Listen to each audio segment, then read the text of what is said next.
Today, the Jetsons would be jealous. Technology is growing exponentially. We're more globally connected as a society than ever, and we might be living in a simulation. Meet me in the metaverse. But how many of us actually feel like we're in control? With all these news headlines whizzing left and right about technological innovations, how many of us feel equipped to do something about it? That's what I'm here for. Mr. Justin Shaifer. That's Justin Shaifer, aka Mr.Fascinate. I started recently just deploying AI agents to generate leads for me.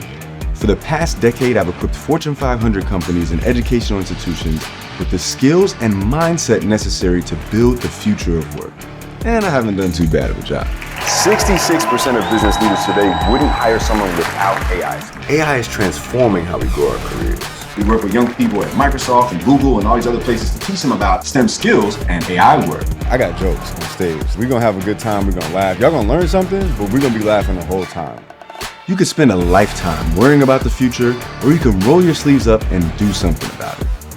Let's build together.